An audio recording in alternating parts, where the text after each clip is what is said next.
Pagi buat kita semua, berjumpa kembali dengan saya, Bapak Erik Iskandar Tambun, yang membawakan bidang studi Bahasa Indonesia. Nah, pada pertemuan ke-13 ini, kita akan melanjutkan materi kita, yakni tentang mencipta cerita fantasi. Nah, untuk mempersingkat waktu, kita langsung masuk kepada materi selanjutnya. Nah, di sini Bapak sudah menuliskan sebuah cerita fantasi, yakni judulnya Sepasang Saudara Penyihir. Nah, cerita fantasi ini akan kita analisis unsur intrinsiknya, apa yang menjadi kelebihan dan apa yang menjadi kekurangan cerita tersebut. Nah, sebelumnya perlu Bapak beritahukan bahwa dalam menganalisis sebuah cerita fantasi itu dibutuhkan konsentrasi, yakni perlu membaca sebuah cerita itu dengan seksama. Bagaimana caranya membaca dengan seksama? Yakni membaca dengan sungguh-sungguh. Apabila diperlukan membaca berulang kali. Apabila anak-anak kami sekali membaca cerita tersebut belum bisa memahami, maka perlu membaca kembali dan menggarisbawahi hal-hal yang penting yang akan dianalisis. Nah, kita akan membacakan atau Bapak akan membacakan cerita ini. Anak-anak kami silakan menyimak ya, menyimak video ini nanti. Nah, judulnya adalah Sepasang Saudara Penyihir. Di sebuah desa yang sangat damai, hiduplah dua saudara yang mempunyai kekuatan sihir. Mereka yang bernama James dan Depay. James dan Depay adalah seorang saudara, tapi mempunyai watak yang sangat berbeda.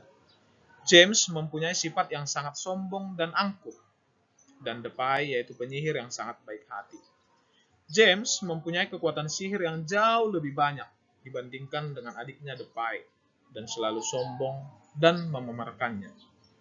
James merupakan kakak dari Depay, selalu mengingatkan ke kakaknya supaya tidak selalu memamerkan kekuatannya dan tidak memakai sihirnya dengan sembarangan.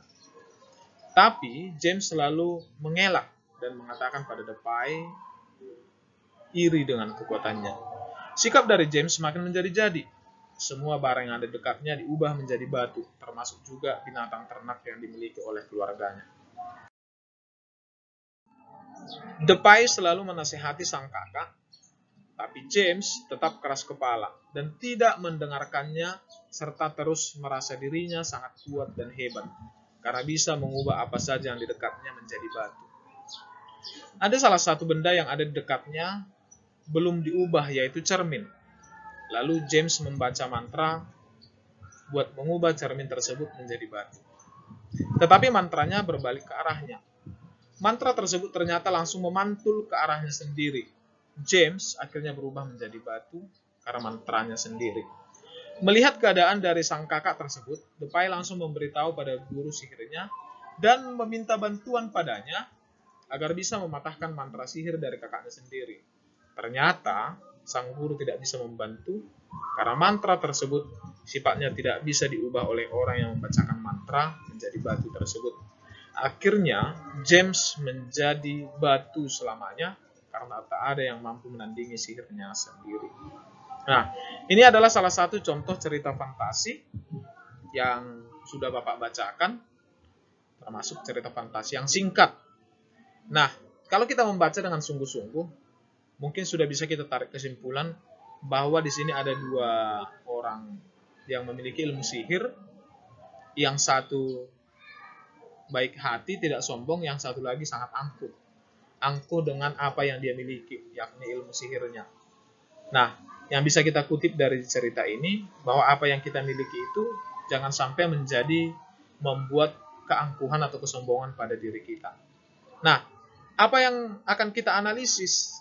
Yang akan kita analisis itu yakni unsur intrinsiknya. Mari kita lihat di sini sudah ada hasil analisis yang Bapak buat. Latihannya itu adalah menentukan unsur intrinsik cerita fiksi yang sudah dibaca.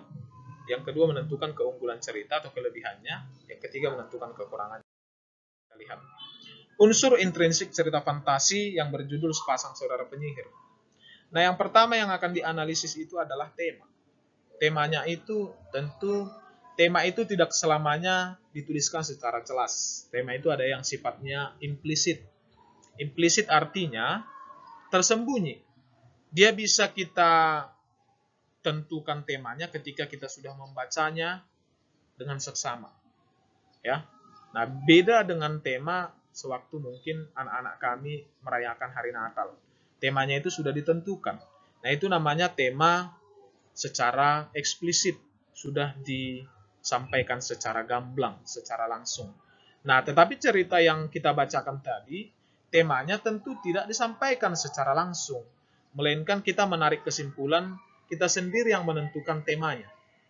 Nah, temanya yang Bapak buat adalah keangkuhan sang penyihir yang membawa malapetaka. Nah, siapa itu? Si James. James itu adalah tokoh yang angkuh, ya, yang dimana malapetaka itu malah menimpa dirinya sendiri. Karena kesombongannya, ilmu yang dia punya itu justru menghancurkan hidupnya. Nah, itu yang menjadi temanya. Jadi tema ini sifatnya bebas ya. Yang penting dia tidak meleset atau melenceng dari apa yang kita baca. Artinya, temanya Pak, boleh nggak saya buat yang lain? Boleh. Tetapi jangan sampai meleset dari cerita. Nah, latar itu ada 3. Ada latar tempat, ada latar waktu, dan ada latar suasana.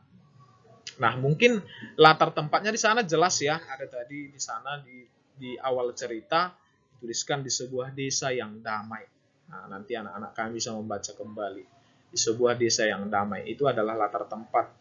Nah, kalau latar waktunya dia tidak disampaikan secara eksplisit maupun implisit. Tidak ada yang menjelaskan waktu itu pagi, siang ataupun malam. Justru yang menjadi latar suasana mungkin latar suasananya di sana boleh kita katakan ya menyedihkan ya, karena ilmu yang dia miliki justru membuat dia hancur ya, justru mengubah dia menjadi batu. Endingnya itu bisa dikatakan sungguh tragis ya, menyedihkan. Nah, kemarin sudah Bapak jelaskan bahwa tokoh dengan penokohan itu berbeda. Penokohan itu mungkin watak ya, watak penokohannya. James itu sombong, angkuh. Sedangkan si Depai adiknya itu baik hati, tidak mempunyai kesombongan. Sementara tokoh yang ketiga, tritagonisnya itu adalah sang guru. Sang guru itu sebenarnya baik dan penolong. Hanya saja tidak ada yang bisa menolong James, karena yang mampu menolong dia hanya dirinya sendiri. Sementara James itu sudah berubah menjadi batu. Nah, yang ketiga tokoh. Ya, yang ketiga tadi tokohnya sudah. Yang keempat alur. Nah, jalan ceritanya itu kan menuju ke depan dia. Tidak mengupas masa lalu atau masa lampau. Jadi karena jalan ceritanya itu berjalan ke depan, itu disebutlah alur maju. Jadi jalan ceritanya itu menuju ke depan. Nah, kita lanjut. Yang kelima adalah gaya bahasa. Gaya bahasa yang digunakan cerita itu sangat sederhana sebenarnya ya. Gaya bahasanya itu menggunakan bahasa sehari-hari yang sangat mudah dipahami. Tidak menggunakan majas atau gaya bahasa pertentangan ataupun gaya-gaya bahasa personifikasi. Tidak. Dia menggunakan bahasa sehari-hari. Maka kita perlu menuliskan ya gaya bahasa yang digunakan adalah bahasa sehari-hari yang mudah dipahami. Nah, yang keenam, amanat. Tentu anak-anak kami sudah mengetahui bahwa amanat itu adalah pesan moral. Ya, pesan moral. Apa amanat yang bisa kita ambil dari sana? Nah, amanat ini jangan pernah sombong atas apa yang kita miliki. Karena kesombongan adalah salah satu cara untuk kehancuran hidup kita sendiri. Nah, ini salah satu amanat yang bagus, yang baik ya untuk kita pahami. Bahwa seringkali kelebihan kita itu menjadikan kita sombong, menjadikan kita angkuh, menjadikan kita merasa paling hebat. Nah, ini adalah salah satu amanat yang baik yang bisa diterima oleh semua orang. Tidak menjadi orang, tidak hanya orang-orang tertentu saja. Ya, jangan pernah sombong. Nah, boleh juga amanatnya ya tetap harus rendah hati. Ada juga tokoh yang bisa kita patut contoh, yakni seperti si Depai. Depai itu adalah tokoh yang tidak sombong. Berarti ada juga yang bisa kita tiru. Nah, sudut pandangnya adalah sudut pandang orang ketiga ya, karena dia menggunakan nama ya, langsung namanya tokohnya, yakni Depay dan James ataupun guru. Nah, itu adalah sudut pandang orang ketiga. Nah, kita lanjutkan.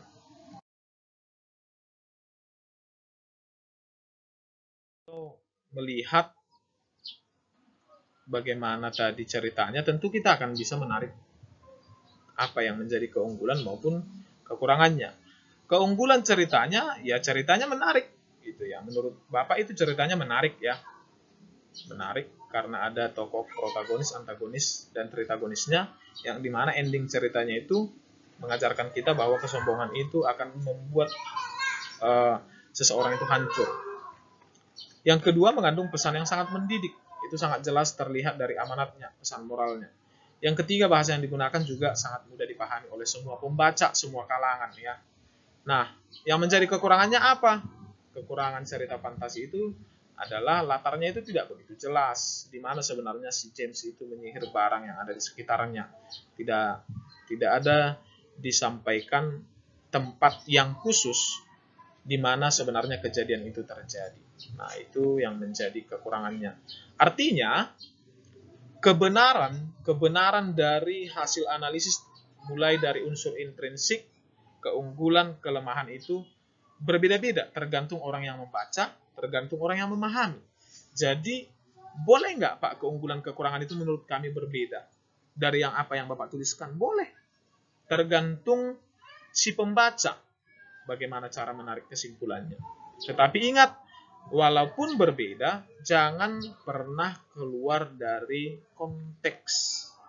Nah, sebagai latihannya, nanti anak-anak kami silakan membuka buku bacaannya atau buku paketnya yang sudah dibagikan.